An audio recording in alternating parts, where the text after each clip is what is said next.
आप सुन रहे हैं एजी एंटरटेनमेंट की धमाकेदार प्रस्तुति।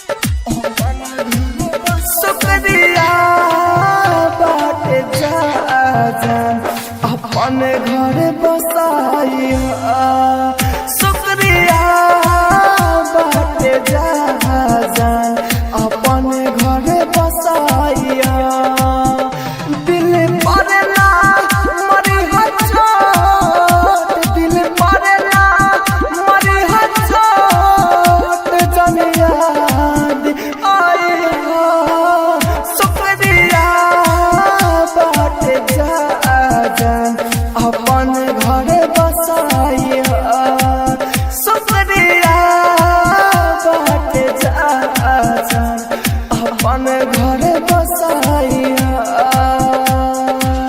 Mix by AG recording studio.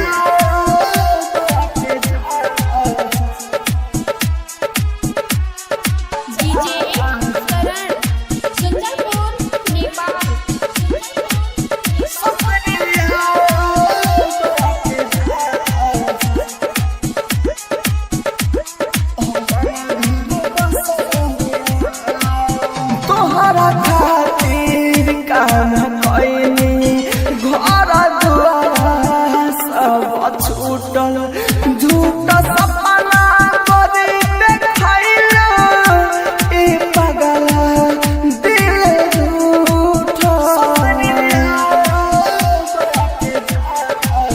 तोहरा खातिर काम कैनी घर दुआरा सब छूटल झूठ सपना करी देखैलू ई पगला दिल रूठल अखिया से गिरे आंसू अखिया से गिरे आंसू मेरी तू रखैहा शुक्रिया बाटे जान अपन घर बसाइया शुक्रिया बाटे जान अपन घर बसाइया।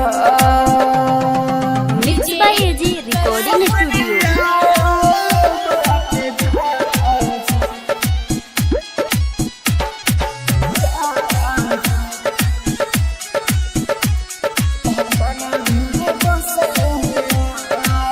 कौन रोग तू लगवालू हम जी की मर जाए राहुल राजधानी से तू कैलो रानी हो बेवफाई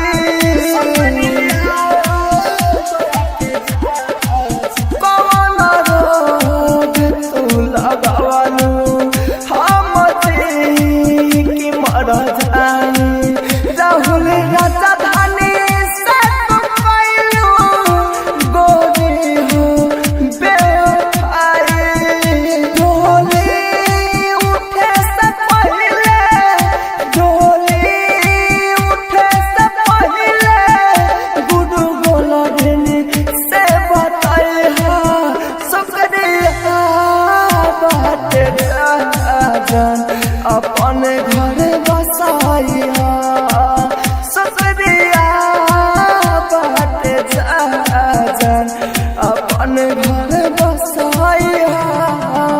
mix by AG recording studio Roshanpur Sapaha.